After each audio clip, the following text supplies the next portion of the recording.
Oke, assalamualaikum, halo semuanya, balik lagi di channel Halo Kope. Gue mau ngenalin dulu nih setup terbaru dari Kope Talks ya. Betul. Sebenarnya Kope Talks ini dulu udah ada, Iya. cuma namanya Cuma apa? namanya Kopodcast. Kopodcast. Formatnya sama lah sebenarnya. Ngobrol. Ngobrol. Cuma antara ngobrol gua sama Arfat doang gitu kan. Cuma kita mau scale up next level. Betul. Dimana kalau dulu tuh ngobrolnya masih pindah-pindah tempat ya. Pindah tempat. Ada yang di meja, ada yang di kosan. Di kasur. Di kasur kan? Di kasur kan gitu di kosan. Tapi bukan di kasur selimutan gitu. Bukan Itu dong. konten siapa lagi nggak tahu. Betul, ada yang lain Itu beda, oke.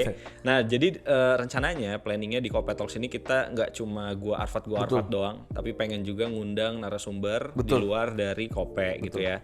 Tapi ngebahasnya nggak cuma gadget Apple doang juga. sebenarnya. Gue pengennya sama Arfat itu ngebahasnya juga di dunia teknologi. Jadi agar lebih luas lah, nggak cuma Apple, gadget, Android gitu-gitu doang gitu ya. Jadi buat teman-teman kalau ada ide mau ngundang siapa dan mudah-mudahan nanti kita approach mau, boleh komen di bawah yang berhubungan dengan dunia teknologi. Betul. Oke? Atau mungkin dari kalian Atau mungkin dari kalian yang benar. pengen sharing Betul, kayak, betul. Kak, gua ada pengalaman berhubungan dengan teknologi yang kayaknya seru nih. Yes, betul. Gua sharing gitu. Kalian approach kita aja, Ya. nanti akan kita undang. Selama kalian di Jakarta, datang aja ke sini. Kalau kalian di luar Jakarta, nanti bakal kita semangatin. Semangatin, Datang ya. semoga bisa sampai ke Jakarta gitu. Bukan kita ongkosin. Bukan, Oh, bukan ya. semangatin aja. Kalau ongkosin kan udah mainstream. Oke, ini semangat Semangatin aja. Oke ya. Intinya kayak gitulah. Jadi di parts pertama Kope Talks ini, gue buka sama Arfat, ya kita dulu lah ya, Betul. karena narasumbernya belum ada juga. Belum ada. Dan kita mau ngebahas tentang thread Twitter kita yang cukup Viral. viral ya. Itu kalau nggak salah tahun 2021 2021 bulan November. bulan November. Nih, kalau kalian lupa, ini capturean. Sampai 19.000 like sih. Iya, itu 19.000 kalau dikumpulin di gedung kan Banyak ramai banget sih itu. Berarti udah terkenal dong lu. Ya kopeknya lah insyaallah. Tapi kan akun lu kan itu. Ya. Ya oke deh. Ya, intinya dah. gitulah. Pokoknya kita mau bahas tentang ini dulu. Ya, jadi semacam versi videonya lah. Versi video bener. Mungkin nggak semua orang mau baca ya. Betul. Lebih ke suka dengan audio visual, Betul, makanya kita buatin versi videonya. Sebelum masuk ke situ, nanti itu bakal dijelasin sama Arfat ya. Betul. Gue mau cerita dikit tentang background kenapa apa ya bisa terjun ke dunia iPhone ya. iPhone-an segala Oke. macam gitu-gitu. Gue cerita simpel aja ya, singkat aja dikit. Jadi dulu sempat pengen beli iPhone di kota gue di Bandar Lampung, cuman pas gue lihat kok harganya mahal banget. Iya, iPhone kan emang mahal. iPhone emang mahal, cuma gue kan waktu itu anak SMA, mahal banget, ya kan?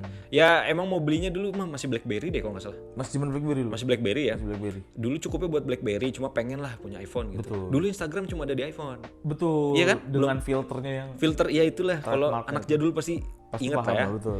Nah ini balik lagi nih ke anak jadul nih, gue akhirnya searching di Kaskus. Ah, Lu inget Kaskus kan? gue sering nongkrong di launch-nya dulu. Lonceng apa nih?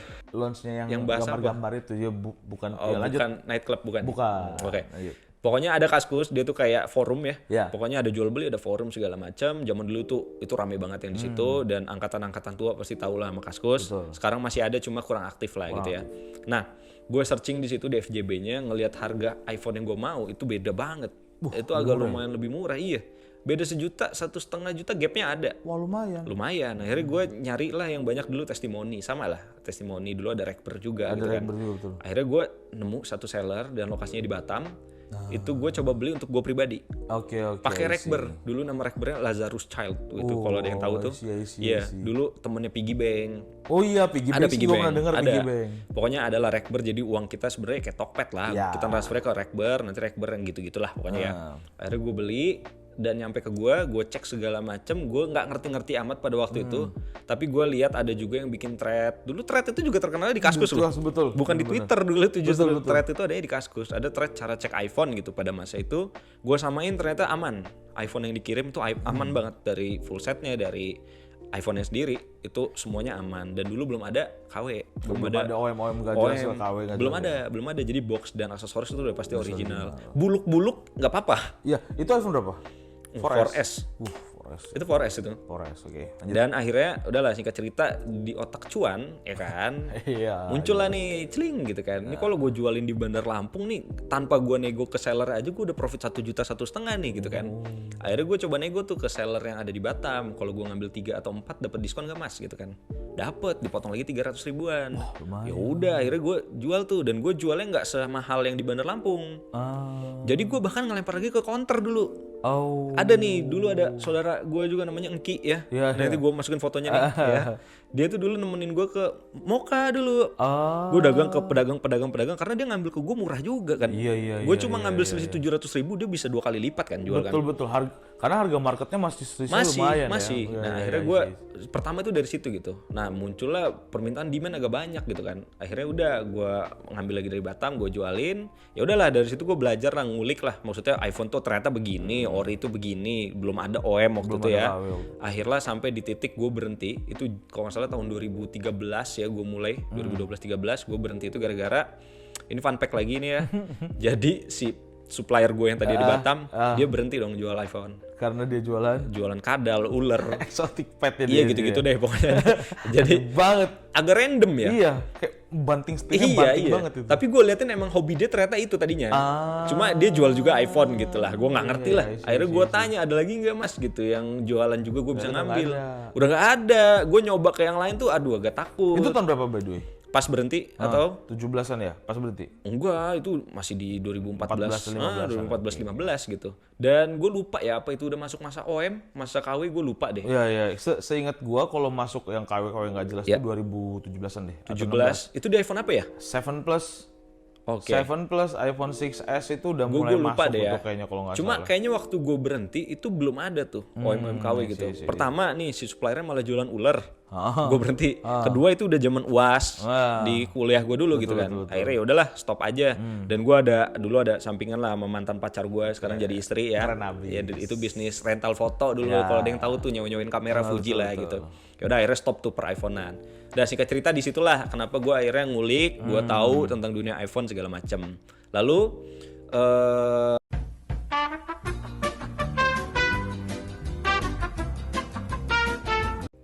nah yaudahlah pokoknya intinya gue dunia iPhone taunya dari situ ya. Oke selesailah di situ titik kan.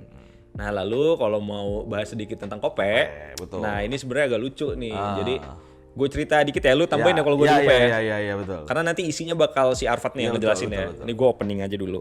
Jadi dulu gue sempat kuliah di Singapura itu tahun 2018 kalau nggak salah ya. Di 2018 itu gue udah tahu bahwa ada jualan iPhone di Singapura tuh lebih murah karena dari sepupu kita si Nana. Dia pernah beli iPhone di Singapura tuh jauh lebih murah lah gitu. Betul. Cuma gue nggak pernah ke trigger mau ngecek mau beli apa segala macem karena gue waktu itu pakai Samsung. Lu pakai Iya Samsung S8 kayaknya nggak peduli juga lah gitu. Iya. Sampai titik lu ngechat, inget kan? Lu waktu itu kenapa handphonenya? Gara-gara gue tuh kan dulu emang pakai iPhone juga tuh. 2013 gue beli pertama kali. Ya? 7,5. Wow, 7,5 juta itu iPhone 5 second lagi, udah 1 tahun pemakaian. Gue beli di Lotus, ingat banget. Di Bandar Lampung ya? Di Bandar Lampung. Mahal banget. 7,5 juta iPhone 5. Memang sebenarnya udah kepatri lah, bagus. Dalam otak itu harusnya kepatri bahwa iPhone tuh mahal. Bener banget. Gitu kan, iPhone tuh mahal gitu. Nah, atas dasar karena iPhone tuh mahal, terus iPhone gua rusak, maka gue belilah Android. Xiaomi ya? Pertama itu Asus. Asus Zenfone 3 apa iPhone Zenfone 4 lupa pokoknya. Gue inget Asus. Tuh pas KKN lu nggak bisa download game. Bener, itu Asus. Habis itu gantilah ke Xiaomi Mi 4. Mi 4S, habis itu Mi 5. Gue ganti. Habis itu barulah karena gue ngerasa kayaknya gue mau coba pakai iPhone lagi deh, dan kayaknya tabungan gue udah cukup. Gue mulailah hunting tentang iPhone. Maka gue bilang gue tahu sekitar 2017-2018 itu udah mulai KW muncul karena gue hunting di Bandar Lampung. Dan gue nggak tahu sebelumnya kalau itu KW. Gue taunya cuma iPhone doang. Berarti kalau awam tuh emang nggak tahu itu ya? Banget. Gue taunya cuma iPhone doang gitu. Nah akhirnya ya udah, gue tanya ke lu, gue sempat nanya juga kan, katanya di Singapura lebih murah ya gini Nanan. Betul. Itulah, nah triggernya dari situ ya. Dari situlah. Akhirnya oke nih. Oh iya dulu si Nanan sempat beli di toko namanya inilah gitu kan. Akhirnya gue datengin, pas cek harga, gue kabarin lu emang murah banget kan. Murah banget. Ya udah akhirnya start dari Just Tip lah di situ Just ya. Tip kita kayak cuan-cuanin teman-teman. Iya, jadi temen lu order, titip segala macam. Beli dapat 2 bawa 3 gitu. Iya, dan itu kalau nggak salah waktu itu masih dalam peraturan yang boleh kan. Peraturan yang boleh. Satu orang boleh bawa 2 maksimal, dan kalau nggak salah tentang harga sih nggak ada sih. Gue lupa deh. Pokoknya cuman dibebasin tuh 7,5 juta rupiah, 500 US dollar. Jadi kalau lebih dari itu, nominal lebih dari itunya yang dihitung pajak kalau yang harus dibayar. Kalau ada yang lebih tahu mungkin bisa komen. Boleh kalau ada orang custom juga boleh. Betul. Komen ya. Yang kita tuh kayak gitu ya, kayak maksimal boleh 2 kalau barang elektronik. Habis itu harga yang dihitung pajak adalah selisih dari yang dibebaskan. Oke. Gitu. Nah benar lah, pokoknya intinya kayak gitu. Nah sampailah ada di titik momen terbego, ya. Terbodohnya Kope ya. Jadi kita tuh kan otaknya naif aja ya. Waktu itu kayak polos gitu, kayak ya udahlah ini ada yang mau yuk kita bawain. Betul. Selama masih aman ya udah, masih nggak menyalahi aturan ya udah gitu. Terus Akhirnya kita ngitung waktu itu, orderan lumayan tuh, ada lu bawa 6 biji ya? Bawa 6 ya. Dan kita ngitung tuh, gue inget banget tuh di kamar apartemen di sana tuh di Singapura. Ini kalau bayar berapa nih, Jo? Sekian. Berdasarkan perhitungan cukup lah, aman gak profit? Betul, aman. Ya udah. Berarti besok nyampe Suta langsung ke custom, langsung urus pajaknya. Wow. Pede banget tuh. Pede banget sih. Pede banget. Bawa ransel kan. Terus ada 6 handphone di ransel, datang ke custom. Mas saya mau bayar pajak. Kita boleh. Ternyata nggak bisa. Ya, nih kayak mungkin kalau orang custom ini goblok kali ya gitu. Kayak gue banget berdua ini. Iya. Jadi ternyata ada beberapa faktor yang ngebuat itu nggak bisa. Kenapa tuh? Gue lupa tuh. Ya, yang pertama adalah kita melebihi batas bawaan. Ya. Jadi kan maksimal 2. Ya, kita tahu 2. Oke. Makanya kita mau bayar. Terus kita pertama faktornya adalah kita kenapa nggak bayar? Nggak boleh? Melebihi batas maksimal. Terus kita kan mikir, melebihi batas nggak apa-apa dong, kan bisa bayar. Iya. Nah, faktor kedua inilah yang membuat ini nggak boleh adalah tidak boleh sembarangan membawa barang second ke Indonesia. Itu ya ternyata Itu faktor yang utamanya. Oke. Gitu. Walaupun kata dia kan sempat bilang bahwa kalau mau bawa elektronik izin postel dan lain-lain. Nah, betul. Bahkan kita sempat ke SDPPI segala macam. Mau buat izin postel dan dari situ juga kita tahu bahwa di SDPPI ya dijelasin sama masnya waktu itu ya bahwa izin postel itu berlaku kalau misalnya kita mau bikin kayak Erafone. Iya. Mau bikin kayak Samsung Store, iBox, Digimap gitu-gitu baru bisa urus izin postel. Kalau cuma mau buat kayak gitu nggak bisa kata dia. Nah dari situlah berangkat dari situ kita tahu bahwa sebenarnya dua faktor yang kedua inilah yang paling utama bahwa nggak bisa sembarangan masukin barang second ke Indonesia. Oke, berarti nggak bisa ya. Nggak bisa sembarangan. Mau bikin postelnya pun nggak bisa ya. Nggak bisa perorangan dan nggak bisa semudah itu. Betul. Bahkan setahu gua barang-barang yang harmless kayak baju. Tapi itu second tuh pun nggak boleh. Oh gitu ya? Mungkin kalau ada yang tahu bisa dikoreksi ya. Bisa dikoreksi, cuman setahu gua sampai ke yang sesimpel baju aja yang second nggak boleh. Oke, gitu. Ya. Intinya itulah kebodohan kita pada waktu itu dan akhirnya handphonenya ya ditahan. Hilang nggak jelas gitu. Apakah kita rugi? Rugi lah, ganti duit orang 6 handphone tuh berapa? Gue lupa deh. Kalau rata-rata 10 juta waktu itu. Iya, cuma ya udahlah. Itulah makanya perlunya berilmu dulu sebelum beramal. Makasih Daus. Kata Mas Daus. Mas Daus tuh itu tuh ilmunya mantep. Oke. Nah, udah. Intinya itulah ya. Dan kita Justipe kelar nyampe situ. Setelah itu Kope ya udah makanya nyarilah unit yang resmi yang di Indonesia. Oke. Selesai. Nah, berangkat dari situ kita masuk ke poin utama ya dari video ini bahwa atas faktor yang kedua tadi ya, bahwa nggak sembarangan barang second bisa masuk ke Indonesia. Maka gue bisa bilang dengan berani di video ini 6. Kalau ada 10 handphone nih dijejer, 10 iPhone nih. Gue bisa bilang 6 sampai 7 unitnya itu nggak bisa dipastikan originalitas dan legalitasnya. 2 poin itu ya.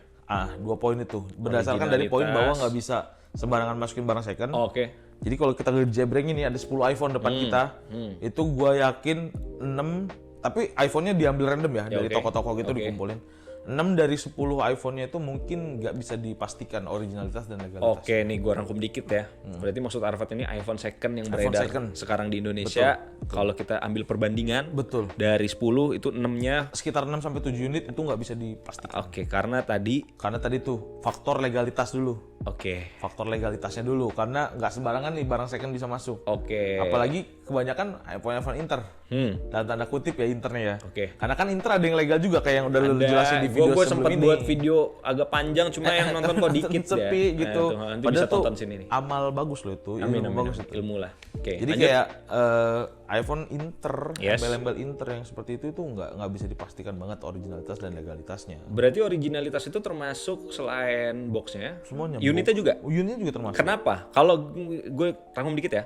Mungkin kalau boxnya, karena kita tahu masukin dari luar tuh mungkin batangan. Cuma kenapa lu bisa kemungkinan besar bilang bahwa unitnya juga partsnya nggak ori? Jadi gini, kalau dari yang beberapa kali gue kulik tentang iPhone second Inter kayak gitu, mereka tuh banyak oknum-oknum ya, gue sebut oknum ya, karena banyak juga pedagang-pedagang yang seller-seller yang mungkin kayak di ITC dan lain-lain segala macam itu, mereka nggak tahu artinya dari mana iPhone tuh ada. Ya udah yang penting ada cuan aja gitu kan. Nah, banyak supplier yang nggak bertanggung jawab ini yang akhirnya ngerakit iPhone yang sebenarnya bermasalah dari luar. Karena harganya lebih murah. Ngerakitnya di Indonesia dan itu mungkin di parts kedua ya nanti bakal gue kasih tahu ya. Karena ada kasusnya kok dan itu di blow dengan media kita lah. Dikeluarin dengan media kita gitu. Dan kasusnya itu maksudnya bukan hal yang nggak bisa kalian cari. Ada di Google? Ada di Google. Kalau kalian ngetik kasus perakitan iPhone itu ada semua itu. Di detik.com di detik banyak. Segala macam itu ada semua di Kompas dan lain-lain. Nah, dari situlah karena faktor harganya lebih murah, akhirnya mereka bawa sini kayak yang kamera yang bermasalah diganti kamera yang nggak jelas. Oh, I see. LCD-nya nggak bermasalah diganti dengan LCD yang nggak jelas. Itulah yang akhirnya dijual. Berarti sebenarnya ada 2 tipe juga yang masuk ke Indo ya? Ada. Selain dari yang sananya udah diservis, maksudnya udah diganti terus masuk ke Indo, ada juga yang ternyata iPhone-nya dirakitnya di Indo. Betul, ada yang rusak dan dirakitnya di sini. Di Indo. Itulah kenapa jadi murah. Harganya. Nah, kalau kayak gitu gimana cara ceknya berarti? Nah, cara ngecek iPhone-nya itu kita udah pernah buat juga videonya. Kayak lu pernah bikin kan detail banget mulai dari ngecek SIM tray-nya, ngecek LCD-nya, kamera, bisa lihat di sini.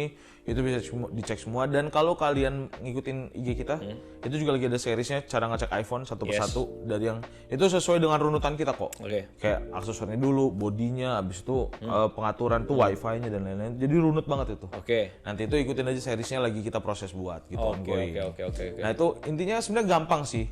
Ngecek iPhone second itu nggak susah, yang penting dipastikan aja originalitasnya insya Allah udah benar semua. Nah ya berarti tadi udah masuk dari caranya iPhone kenapa murah, cara ceknya juga. Nah terus gue mau nanya nih, baterai health itu kasusnya gimana sih? Kenapa banyak banget yang mendewakan dan ternyata kok ada sih baterai yang 100% padahal udah lama? Kalau ngomongin baterai health sebenarnya ini berawal dari kesalahan Apple sendiri sih. Kesalahan Apple ya? Ya, jadi dia kayak sebenarnya niatnya baik bahwa untuk mereka itu menurunkan performa iPhone-nya karena ngeliat baterainya itu udah lemah. Jadi ketika si baterainya udah lemah, iPhone itu otomatis akan menurunkan performanya.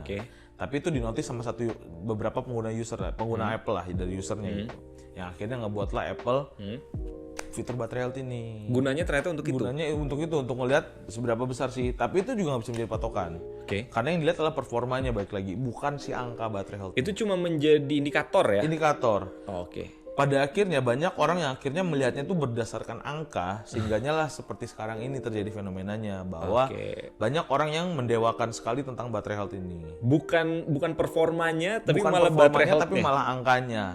Nah, dari situ, dari fenomena ini muncullah kasus suntikan baterai health. Balik karena ada supply demand. Ada demand-nya, supply-nya dikasih. Iya sih, emang kalau gue suka ngepoin gadget store kita ya, itu sekarang sih udah mulai enggak. Udah mulai enggak nih udah bagus sih. Bagus banget nih Kopin nih. Gue seneng nih dengan followers Kopin. Dulu, itu setiap mau beli yang ditanya tuh bukan performanya gimana atau gimana originalitasnya segala macam. Tapi baterai health-nya dulu.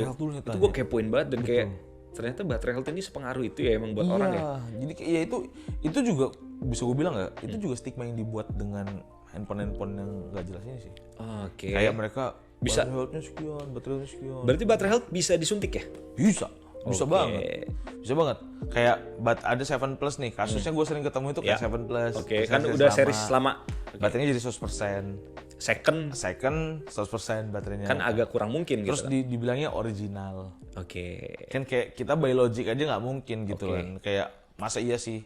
Gitu. Nah akhirnya setelah gue kulik-kulik cari tahu, ya itu disuntik. Jadi kayak baterainya dicopot, dimasukin kayak alat, dijadiin 100% lagi, dibalikin. Dan cara tahunya gimana? Ya mau nggak mau iPhone-nya harus dipakai. Biar tahu itu suntikan apa enggak, iPhone-nya dipakai dan dalam kurun waktu maksimal 1 bulan sih kurang lebih. Itu akan turun drastis. Misalnya dari 100 nih, kasus 7 Plus Second tadi ya. 7 Plus Second baterai 100% dan dibilang original. Dipakai 1 bulan, dia akan turun misalnya mungkin jadi yang originalnya mungkin 80, 85, 82. Oh, berarti dia dari suntikan itu akan turun juga akhirnya ke si original berapa persennya? Dan itu dalam kurun waktu dalam sebulan. Dan itu diakuin sama si oknum yang tukang suntik. Oh gitu? Iya. Ada. Ya paling nanti sebulan turun lah bang, tapi kan sebulan kita nggak tahu. Lu udah riset sendiri tuh ya? Udah tahu. Gue udah tahu banget ya kayak kata-kata oknum-oknum yang nggak jelas ini kayak yang paling sering gue dengar tuh ya nanti juga mereka mau turun sebulan juga kan kita nggak tahu mereka sebulan pakainya gimana. Bilang aja. Ya dalam logik ya benar juga sih. Ya, gitu gue inget deh dulu pernah kita ngobrol sama salah satu oknum ya. Gue pernah nanya ya, kok lu ada aja sih ide-ide beginian gitu, kayak nyuntik jadi 100 gitu. Ya gimana bang, inget gak jawabannya? Ya gimana bang, demand-nya mau begitu? Iya, marketnya mau kayak yang gitu. Beli nyarinya iPhone 7 Plus yang 100%. Ya kan nggak ada kalau original. Ya gue buat aja bener kan? Daripada handphone gue nggak kejual. Iya. gue suntikin aja. Sebenarnya itu teknologinya nggak tahu ya dari China segala macam kita mungkin nggak ya. Ngerti situ. Bahkan yang lebih parah bisa ngeganti kode negara kan. Oh iya, gue pernah tahu tuh. Pernah tahu kan? Iya. Nah itu yang paling parah. Wah, itu. gokil. Itu udah makanya makin nggak beres sebenarnya. Makin di sini tuh makin nggak beres karena maaf banget gue ngomong kayak gini, cuman emang karena marketnya dan demandnya itu akan selalu ada. Betul, ya hukum bisnis lah ya. Selama demandnya ada, ya supply kan kemungkinan juga ada gitu kan. Kalau mereka salah satunya nggak ada kan juga ya udah selesai. Betul. Sama kayak kalau gue boleh sedikit kulik tentang peraturan IMEI, itu kan juga seperti itu pada akhirnya. Kenapa tuh? Karena peraturan IMEI itu ngebikin sulit ya kalau gue bilang ya. Padahal itu bagus. Nah, karena banyak iPhone yang demandnya si iPhone black market tadi itu masih ada ya, yang internet nggak jelas itu, terus mereka kena blokir, keluarlah keluarlah demand baru. Oke. Open blokir IMEI. Ada ya? Supply-nya keluar lagi. Ada, kamu mau buka lihat di Shopee, Tokped ada semua. Iya. Bahkan yang paling parah sekarang terdaftar di Kemenperin. Itu juga kan kurang ya. Itu nggak bisa dipercaya lah ya. Dipercaya lah itu. Oke. Nah, jadi kayak balik lagi ya, karena demand-nya selalu ada, marketnya ada ya kayak gitu. Oke, tapi gue rangkum lagi ya. Jadi semua ini yang kita obrolin tadi itu iPhone second yang tidak memenuhi 2 kriteria, 2 poin yang selalu Kope. Betul. Apa ya? Kasih tahu kali ya. Ya, legalitas, originalitas. Yang pertama legalitas, yang kedua originalitas. Tapi kalau kalian belinya di iBox baru, di Digimap baru, Erafone ya itu nggak bakal kayak gini gitu. Karena mereka originalitas pasti, legalitas juga pasti. Nah, saran kita sebenarnya kalaupun mau beli iPhone second, carilah yang 2 poin ini terpenuhi. Betul. Dan yang maksudnya cari tempat yang jangan ngaku-ngaku doang gitu, tapi emang beneran ada 2 poin itu gitu kan. Sebenarnya ada satu tips yang gue juga tulis di thread itu. Gimana kita buat terhindar dari iPhone gak jelas ini. Apa? Patri dalam otak kita bahwa iPhone tuh mahal. Jadi begitu ada yang murah, pasti kalian akan curiga bahwa nggak deh, murah nih. apanya nih yang salah? Iya, ya ada kan? apa nih? Gue cari tahu dulu deh. Iya. Apanya nih kok bisa dia lebih murah gitu. Yes, betul. Jadi kayak Patri aja dalam otak kalian, gue juga udah nulis di thread itu bahwa iPhone itu mahal. Dari dulu, dari zaman Farhan, 4S, mahal banget dulu. Mahal, gue lupa sih tapi mahal deh. Gue beli iPhone 5 7,5 juta. Iya. Second. Jadi memang dari dulu mahal kok. Iya. Kalau iPhone tuh dulu murah, gue nggak akan ke Android dulu. Ya langsung ke iPhone. Langsung beli iPhone lagi, tapi karena semahal itu jadi ya udah. Yes, benar. Paling itu sih tips yang bisa gue kasih. Patri aja dalam otak bahwa iPhone itu mahal. Oke deh ya, mungkin itu isi di part pertama ini ya. Ada lagi nggak yang lu mau sampein dari part Enggak pertama? Sih, kurang lebih itu kayak ya udah lebih aware aja. Oke, nanti terhadap sekarang. Mungkin di Kope Talks part 2 kita bakal lebih bahas yang lain ya. Iya, yang bukti-bukti yang gue bilang tadi tuh. Iya, yang ada perakitan, ada segala macam. Intinya kita bakal ngulik di Kope Talks ini juga tentang semua thread yang kita buat di Twitter. Betul. Siapa tahu ada teman-teman yang belum baca jadi bisa nonton juga sambil masak, sambil apa kan juga bisa gitu kan. Dan sekali lagi jangan lupa juga buat kalau kalian mungkin ada yang mau sharing. Iya. Jadi kalau teman-teman ada yang mau sharing, pokoknya kayak gimana ya? Contohnya kayak ada teman gue tuh. Jadi, wah, gue udah resign nih dari kantor karena gue udah full time jadi di Canva. Freelancer di Canva. Kalau freelancer, tadinya freelancer. Tapi sekarang dia berani resign untuk menjadi full time di Canva. Nah, mungkin yang kayak gitu boleh kalau mau sharing. Betul. Pokoknya yang berhubungan dengan teknologi deh yang ngubah ya mungkin kehidupan kalian gitu ya. Atau siapapun yang kalian kenal yang mau diundang juga nggak apa-apa. Jadi mungkin sekian ya. Kope Talks di part pertama ini. Mudah-mudahan bisa dapat poin-poin yang bagus dari obrolan kita. Selalu ambil baiknya dan buang buruknya. Dan kalau teman-teman ada yang mau sharing, mau komen atau apapun, diskusi bisa di bawah. Dan jangan lupa diskusinya selalu yang sehat ya. Karena Kope nggak mau banget dengan diskusi-diskusi yang nggak sehat, yang kayak misalnya ada orang opininya apa di komen dibalasnya segala macem gitu ya. Nggak apa-apa meng-counter opini orang, cuma ya caranya sehat aja lah gitu ya. Oke, sekian ya. Ada lagi yang mau sampein? Mungkin enggak, dari gue itu aja. Itu aja ya. Oke. Jangan lupa di share, di like dan di subscribe juga YouTube Kope. Semoga channel ini bisa growth dan bermanfaat bagi kita semua. Thank you. Thank you. Bye bye.